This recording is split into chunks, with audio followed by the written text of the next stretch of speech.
You're listening to the LA Football Podcast.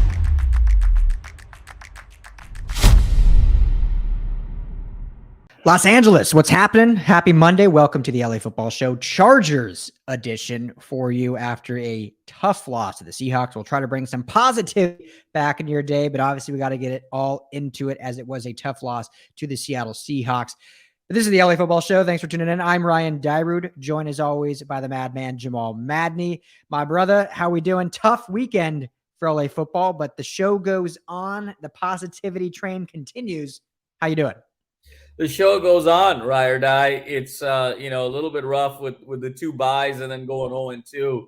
I think this might be the first weekend of the season where none of our LA teams won and where we went under 500 collectively as a group, as a quartet, as a group of four. So, still struggling from that a little bit, but excited to talk about it more. And you live to fight another day and you live to fight another week. So excited about looking at the more rosy, positive outlook and looking at the glass half full. Yeah, I believe, we never had more than one team lose on a weekend. And so, tough weekend for LA football, but we will get all into it. Show brought to you by our friends at BetOnline. Head to betonline.ag today. Football's coming up this weekend, but we got basketball back, hockey's back, baseball's got the World Series starting, so you can use the promo code BELIEVE, that's BLEAV, get a 50% welcome bonus on your first time deposit. Hopefully win some money, have some fun, bet on some sports. BetOnline.ag, where the game starts. So this Chargers team falls to the Seahawks 37-23. It was a garbage time touchdown for the Chargers, so that score was even worse, 37-16, pretty much a blowout. It was close for most of the game. They dropped to a 14-0 deficit or 17-0 deficit, came roaring back 17-14 to make it interesting, and it kind of had the feeling of that Browns game where it's like, okay, they're getting back into it. Offense is kind of getting things going. We'll get into a bunch of different stuff. But your initial thoughts, you can keep it brief because we'll kind of get into Herbert. We'll get into coaching decisions. We'll get into injuries, obviously, which reared their ugly head yet again. But overall thoughts on this Chargers team after this tough loss to Seattle. Ryan, obviously we'll get into it in a lot of details. I have three initial thoughts. One is when it rains, it pours from an injury perspective. And it just, it's not just the sheer quantity of injuries, but also who is getting injured and the severity of these injuries. And we can't objectively have an analysis about the Chargers without at least acknowledging the injuries. And I know that's a hard part of the game and it's hard to do, but I look forward to sort of discussing that a little bit more. The second for me is the slow starts. Mm-hmm. This is now 3 weeks in a row. Over the last 3 weeks, the last 3 games, Ryan, Chargers have been outscored 41-3 in the first quarter. So regardless of who you are playing, that's just a recipe for disaster to be down 14 points, 17 points right out of the gate, first 10, 12 minutes out of the gate. That's going to ultimately bite you eventually over the course of a larger sample size. So what the Chargers need to do moving forward to alleviate that and help get off to quicker starts, I think will be an interesting storyline moving forward. And then third, I think just the theme of this team is inconsistency. You just don't know what you're getting week over week. Some weeks, the passing game looks great. Other weeks, Herbert's accuracy looks awful. Some weeks, the running game looks like it's really going to be an anchor of this team. Other weeks, the running game completely disappears. Some weeks, the pass defense looks strong. Other weeks, they don't look like they can stop any quarterback in the league. Sometimes the front seven looks like they're formidable and menacing. Other times it looks like they are soft in the midsection. And so, week over week, you just don't know who these Chargers are 7 weeks into the season. And the only thing I can sort of equate with this team right now thematically is inconsistency. They're consistently inconsistent and starting to look a lot more like the 2021 version of the Chargers than the 2022 version that we had hoped they would be. Yeah, one thing I want to get into Herbert here in a second, but one thought, and I haven't given it a lot of thought, so I want to get your thoughts on this thought. But I I like this coaching staff still. I still believe in them, but the concerning thing about it, and I'm not as far as many people think, or many people on, Twitter write about this coaching staff and firing and whatnot. But one thing that I'm starting to kind of notice is this team seems, I understand how they prepare. I understand their practice methodology. I understand kind of what each positional group does. And I think they prepare well in terms of preparing as the Chargers. They've figured out what kind of how they want to prepare, but it seems like they don't prepare well for the team they are playing. And they haven't adjusted that preparation pre-game starting. And that's why we're seeing these slow starts, these poor starts. We're seeing, like you said, 1 week the running game looks great, 1 week looks terrible. 1 week the passing game looks great, 1 week looks terrible. It's like they're not realizing, okay, this team's good at this thing. Let's prepare to attack that thing. This team's good at this thing. Let's prepare to attack that thing. It's more like, we are this. Let's just prepare like this. And they're not doing different branches. And then they kind of make those adjustments mid-game, and then we see improvement, but it's too late at that point, or then they have one too many mistakes and they can't claw their way out of it. So I could be off base there. There's just something that's kind of coming to mind, but it seems like that's starting to be a trend, unfortunately. Yeah, Ryan, I think it's a good point where it's a great observation, and one that I think no one is really talking about is you have to look outside and say, what is your game plan for this team? And it's that sort of old college principle as well with college coaches. Are you designing your game plan to your personnel, or are you making your personnel adjust to your game plan? And usually the latter is a recipe for disaster. And it just seems like the Chargers are operating in this silo where it doesn't matter if we're playing the number one pass offense or the number one rush defense. We're going to do what we're going to do, and we're going to sort of prepare along all lines. And I think the second dimension there, Ryan, is preparing relative to the health that you also have. And where I focus on that is Justin Herbert. Herbert clearly looks to me like he is compromising his mechanics to deal with managing the pain of his ribs. And where I see that in a couple of different areas is, one, his 15 to 20 yard accuracy has really gone south the last couple of weeks. A lot of balls in the dirt, a lot of balls in the air, a lot of really uncatchable balls.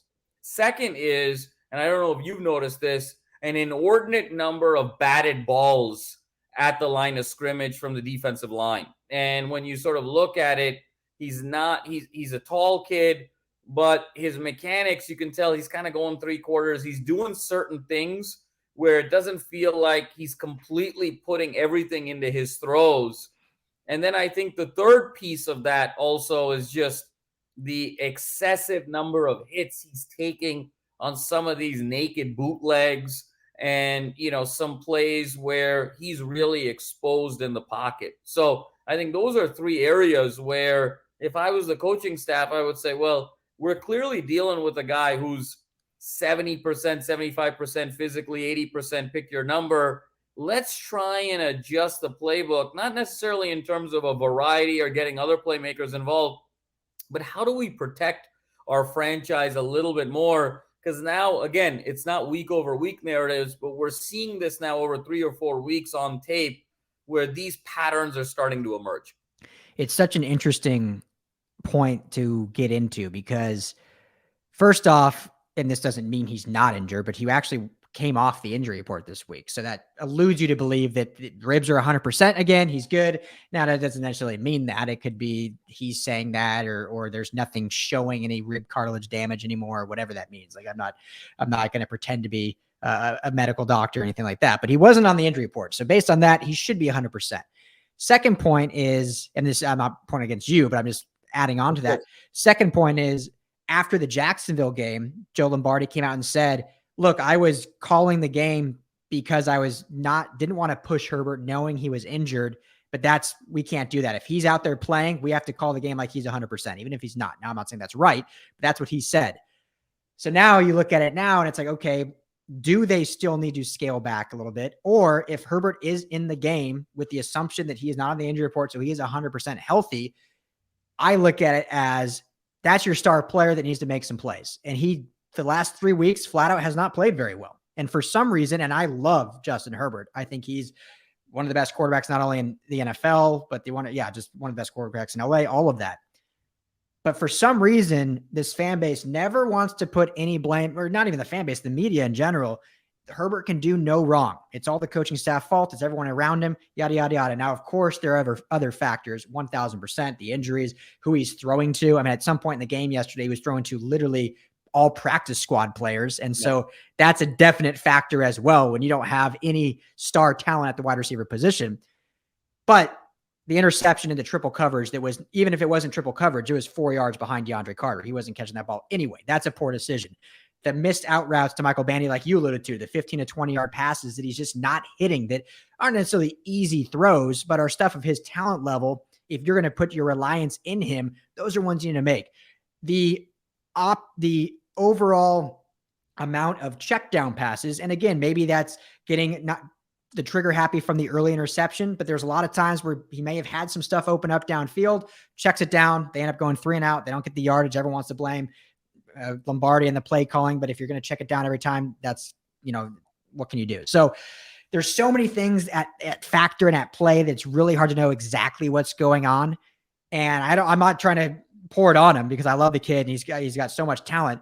But if we're all going to reign this kid as a top 3 quarterback in the NFL, if you have 3 bad weeks, some of that's going to fall on you of like, it's time for you to step up, put out. And obviously there's other things we'll get into of those factors. But to me, one of the biggest one is Justin Herbert just got to play a little better. No, Ryan, I think that's spot on. And, again, let's caveat this where for me, you said top 3, I got him top 4.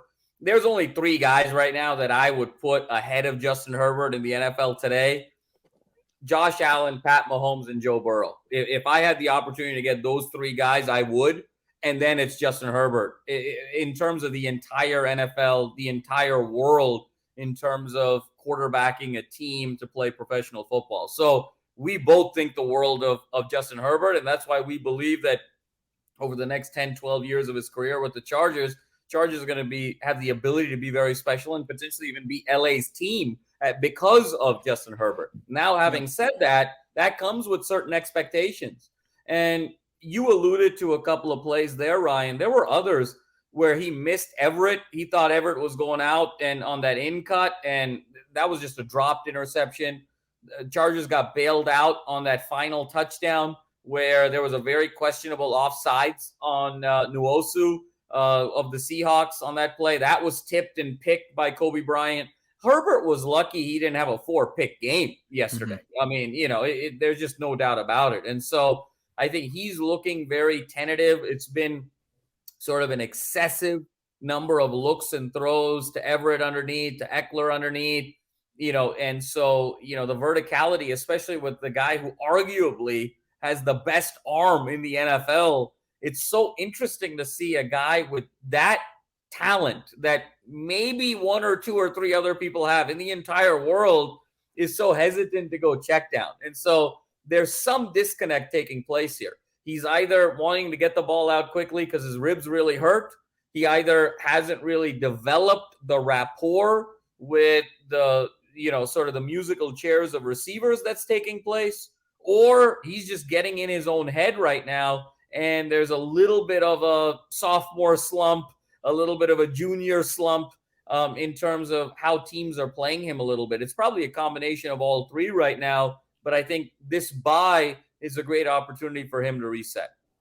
Yeah. And, the thing that I will defend him on that we've talked about before, and again, I don't think this is all on Joe Lombardi, but one part that is on Joe Lombardi is you have your quarterback throw the ball 51 times.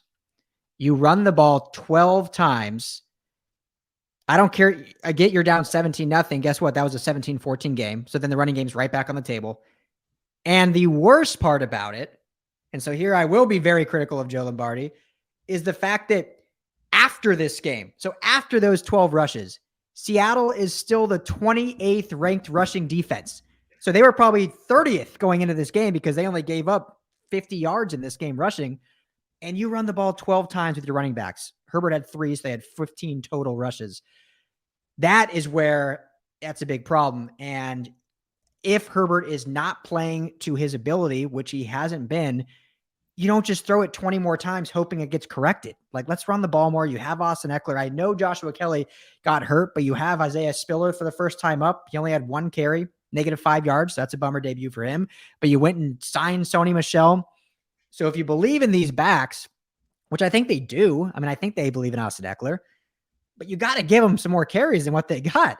I mean, 9 carries for Austin Eckler after the weeks he's had the last 2 weeks, where he's basically won those games on his back against the Browns and against the Texans because of how well he was running the football. And then you go up against a bottom 4 rush defense and run it 12 times, 9 times with your star back, and your quarterback is struggling with a pick, with a fumble. I know it was a good pass rush with the fumble there. So that is where I'll defend Herbert on that side of it. Now, he still has to play a lot better and do things, but man, and that goes to your point in the very beginning about the identity of this team and who they really are. 2 weeks of phenomenal running. I thought overall good play calling. I know I skipped the Broncos game in there, going to Houston and Cleveland, but those 2 weeks, and then now to go to this one and just not run the ball at all. Yeah, I don't get it. Doesn't make any sense. And I know so much of the conversation is around, we got to give Herbert better receivers, better weapons. And I push back on that. I disagree with that because obviously Mike Williams got hurt.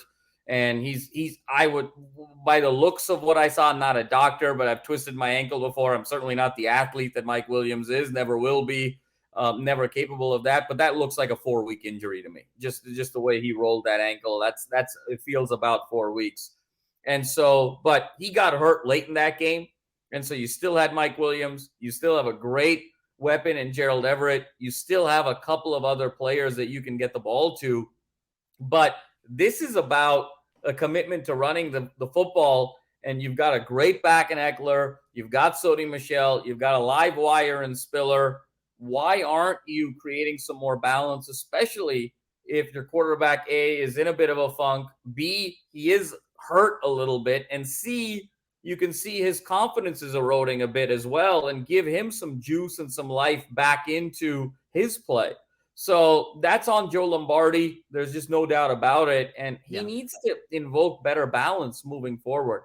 And I think the one other piece, Ryan, I will say, and I've been holding back on this assessment because he's still so young, but I don't want Justin Herbert to become this generation's Aaron Rodgers, where, this incredible arm talent, this incredible ability, but lacks a little bit in the leadership quality. And I think that I need to see Herbert make that next step. And we've talked about it the last couple of weeks from a leadership standpoint. And that's something that's going to take some time. He's going to need to grow into it over the next several months, over the next several years. But the one thing I didn't like, Ryan, and it's a little nitpicky, when J.C. Jackson blew out his patella and was on the field and everyone sort of rushed over there and one knee down and were very concerned, Herbert was kind of chilling on the sideline, warming up and all of those things. I didn't like that. If you're the leader of the team, you got to be there because folks look at that. The locker room looks at that. That's an opportunity for you to go out there, be empathetic for your fallen teammate, rally your teammates a little bit. And he kind of just stayed on the sideline and was warming up. And regardless of when he is at an A+ level or a B- level, the thing that he needs to sort of make that next jump to be Mahomes, to be Josh Allen, to be Joe Burrow is I need to see a little bit more in the leadership department. Yeah. I think that's definitely the growth that we can see, the maturation, and just because we've talked about this before, so just to explain that further for fans is I don't think you're at all saying his personality is that of Aaron Rodgers, as alienated, no. But I agree with you. It's just that he doesn't have the exact fiery, passionate leadership qualities that we see from the greats, that we see from the guys that win Super Bowls on Super Bowls and really have that empowered ability to, be the Joe Montana in the huddle and calm your guys down. And he has that calming effect, I think, but I think it's seeing that next step is what you're saying. Absolutely. No, it's certainly not. I mean, he's a delightful young man and certainly not saying that, but the knock on Rodgers has been Rodgers cares about Rodgers and he doesn't care enough about his teammates. And that reveals itself in the playoffs in difficult situations. And that's why a man of his talent, arguably the most talented player to ever play quarterback, only has one Super Bowl ring. I believe physically Justin Herbert has all of the tools that Aaron Rodgers has. And so we're expecting this kid to have multiple Super Bowl rings over the course of his career, but he needs to be Montana. He needs to be Brady. He needs to be Burrow. He needs to be those guys that bring his guys together and not be such an introvert in terms of just thinking, hey, as long as I do my job, we should be fine. Think a little bit more holistically moving forward. He's still so young, 24, 25. He'll get there, but I think that's sort of that final step for him to be a perennial league MVP. Yeah. I want to double click on the receivers a little bit here. Because I agree with everything you said back when we were talking about that a little bit. But when you look, and I think this is just kind of not even play as devil's advocate, but looking kind of where the fan base, because I know a lot of fan base, like we got to trade for someone. We need a receiver. You lose Keenan Allen for basically he's been out the entire year. You lose Jalen Guyton early on for the entire season. Mike Williams has been their one guy, but now he's a little banged up, obviously. Josh Palmer missed last week. He's banged up. He was their wide receiver 3 essentially, or 4 going into the year. And so you look at those 3 quarterbacks that you have ahead of him, the Josh Allens that have the Stephon Diggs and the talent they have at receiver. You have Patrick Mahomes, so I know he lost Tyreek Hill, but you still have a talented receiving core with MVS, with McCole Hardman, with obviously Travis Kelce, who's tight end, but he's better than all of them. And then you look at Joe Burrow with Chase and Taj Boyd and T. Higgins. So I understand the thought that based on the injuries, it is unfair of who Herbert is throwing to. And so the question I will ask you and everyone else, well, 2 questions. First, who is the Charger that needs to return the fastest? Does it need to be one of these receivers so that we can now, because when healthy, Keenan Allen and Mike Williams and Josh Palmer and Jalen Guyton are a very good receiving core. I mean, we can't go from, and I'm not saying we are doing this, but a lot of the fan base arguing this is a top 3 receiving room in football, and all of a sudden now they're a bunch of scrubs. Injuries have decimated them, but when healthy, it's a good unit. They built a good unit out there. So who needs to come back fastest? Is it of healthy Keenan Allen? Is it Mike Williams in 3 to 4 weeks? Or is it one of the defensive guys, Joey Bosa, someone else that is still missing? So that's first question. Text BOLTS, BOLTS, to 31032. Let us know. So you can answer that first, Jamal. And then my second question for you, and people, you can text us in as well. Text BOLTS to 31032. Should the Chargers go after someone else, albeit a free agent or a trade, which they rarely do midseason? But if this team truly believes they can compete for a Super Bowl with, I still think they do, even with the injuries, should they go after someone? Or do you think it's just buy their time for their guys to get back? Yeah, Ryan, I think that the individual that needs to come back the quickest to 100% is Keenan Allen. And I think for me, it's if Keenan Allen's ready to go after the bye, then obviously that offsets the loss of Mike Williams, and some of these other guys can kind of come back into their natural spots. But for me, I think it's a little bit of a trick question too, in that 1A is Keenan Allen, but 1B is Justin Herbert. I think he needs to sort of get to a place where he feels 100% healthy with those ribs, or as far as healthy as he can be for the remainder of this season moving forward. Ryan, when healthy, this receiving core, you talked about, the 3 ahead in Allen and Mahomes and Burrow. I don't know if any of those 3 guys has a better duo at receiver than Keenan Allen and Mike Williams. So when healthy, you could make the argument, especially when you look at a Gerald Everett, you look at an Austin Eckler out of the backfield and some of the depth that they have, or Justin Herbert has just as good of weapons around him as those other 3 guys, if not better. So to me, I don't think structurally they need to make any sort of personnel changes. I think that would be a complete panic move. I think the whole situation right now is, can we just buy 2 weeks after the bye, where then we'll finally have both Keenan Allen and Mike Williams healthy and on the field at the same time. And when you have that, you don't really need anything else. You should be in a good spot moving forward at that point. Yeah. Yeah, I agree. I think if I definitely would not be opposed to them hitting free agency, any free agents out there. And I would need to do some research, and maybe we'll get an article out on that of some potential wide receiver targets that they could bring in. Because if Keenan Allen should absolutely be a go after the buy. I mean, he played obviously against Seattle. He didn't play really much in the second half, but he gave it a go, said it didn't get any worse. It just maybe didn't feel as comfortable. So another week off, I think he'll be good to go. But Mike Williams, like you said, it's a high ankle sprain. He's going to miss more than a week. He's definitely going to miss a game at least, probably more though. And a guy that we love, Mike Williams. So this is going to sound like a shot, kind of is, but a guy that already isn't a great route runner. When you have a high ankle sprain, he just becomes even a worse route runner, and the elusiveness of trying to make guys miss is not going to be there at all. You're looking at a guy that's just going to trot down the field and hope he jumps up and gets it. So you need his ankle to get back to 100% very quickly. So I agree with you. Definitely would not waste any trade capital on it at this point. And a part of that too is because of how injured they are. Are you really going to get that much value giving away draft assets if you're not even that healthy on the other positions that you need? Like, is that one player you trade for going to be the guy that makes a difference?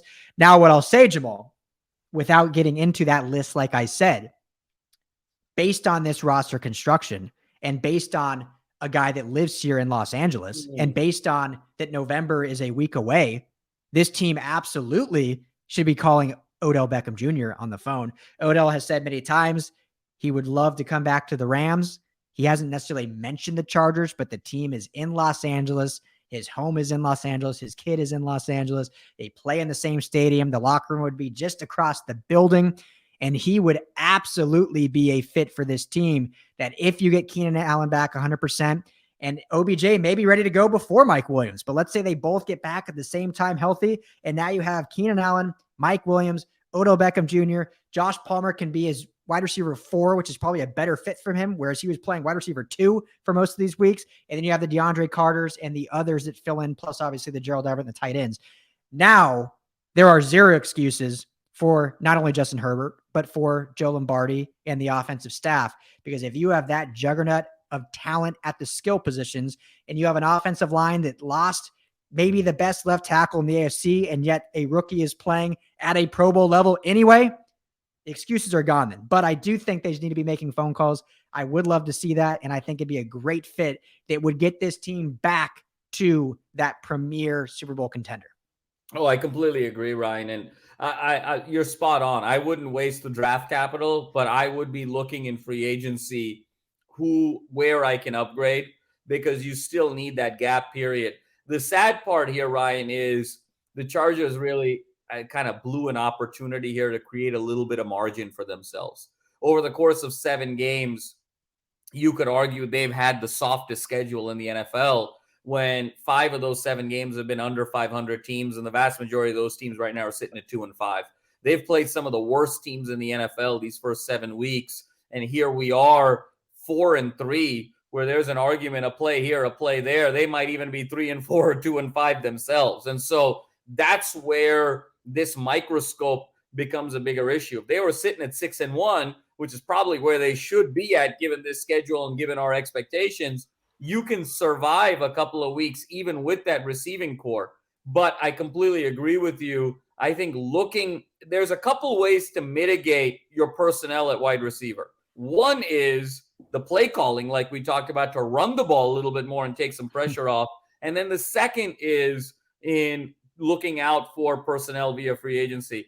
OBJ would be absolutely phenomenal and a great fit. And I think, Ryan, truth be told, the Chargers make more sense for him than the Rams. So much of the conversation is that, would the Rams want OBJ, or would this team want OBJ? Of course they would.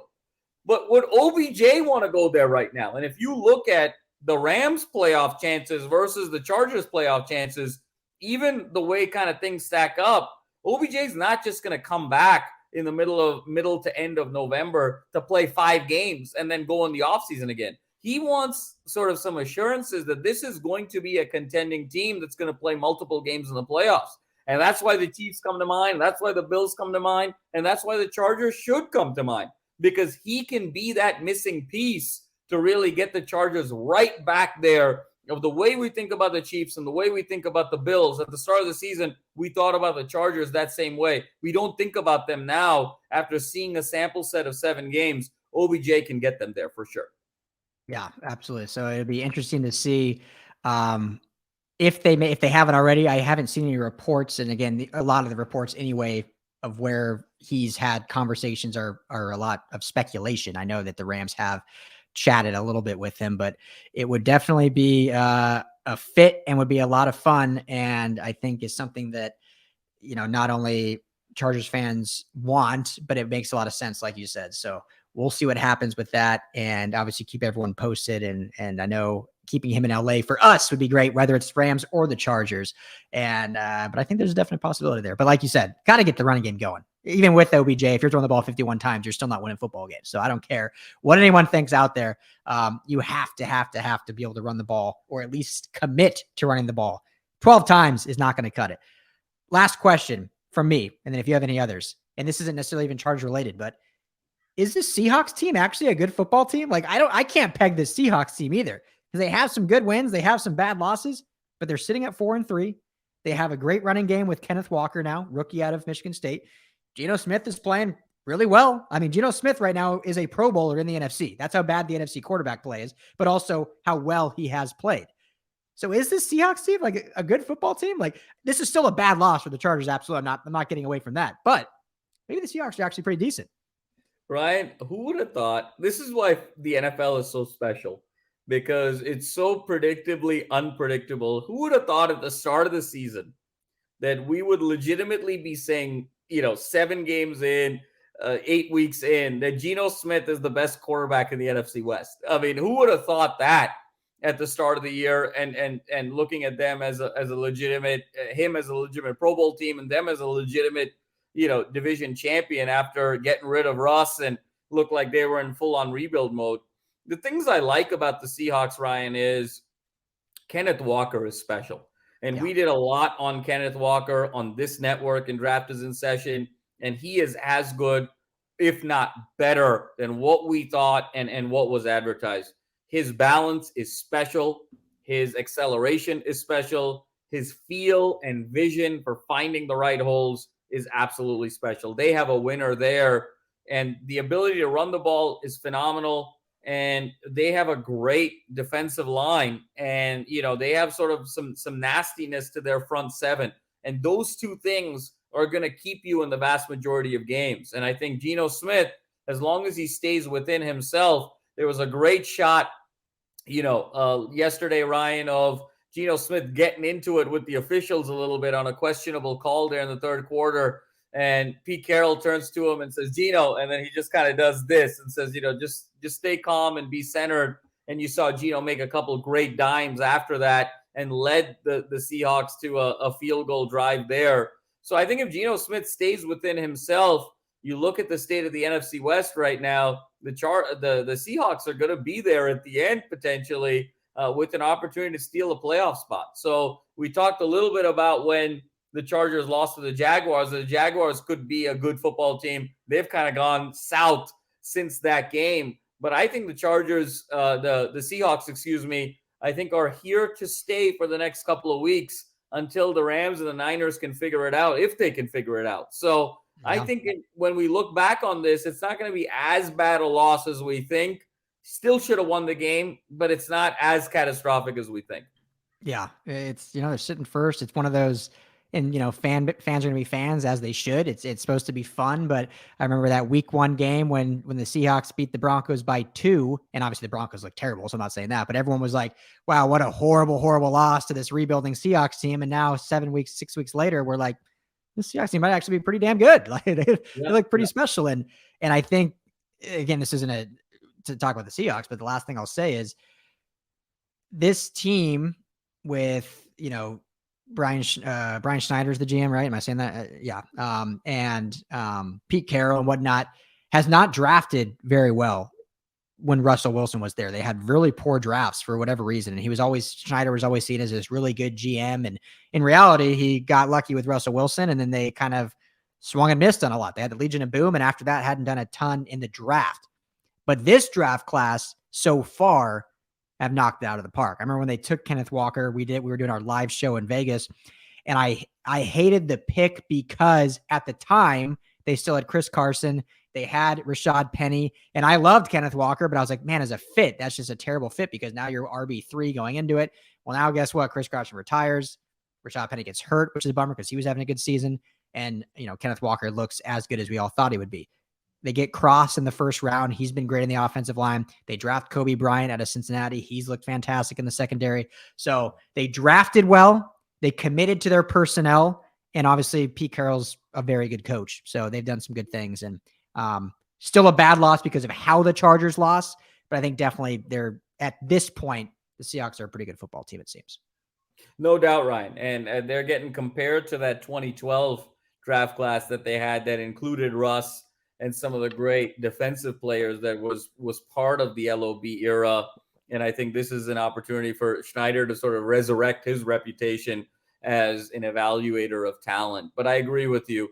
I think the loss was to a decent team, but now this is two really blowout home losses. And if you are an elite team and a team that wants to go somewhere in the playoffs, that just can't happen. And so I'm really looking forward to the soul searching that takes place over the course of this bye with the Chargers, looking at play calling, looking at personnel, looking at scheme, and also just looking at mentality and attitude. And excited to see what this Chargers team puts on the field against the Falcons after the bye. Yep. Yeah, definitely. Bye could not have come at a better time. So let us all know what you think. What Charger or who is the Charger that needs to return the fastest? Or is there a free agent out there the Chargers should go after or trade for during the bye? Let us know. Text BOLTS to 31032 and let us know. So for Jamal Madney, I am Ryan Dyrud. Thank you all for tuning in. This is the LA Football Show Chargers edition. We'll be back later in the week. Enjoy the week, and we'll talk to you soon.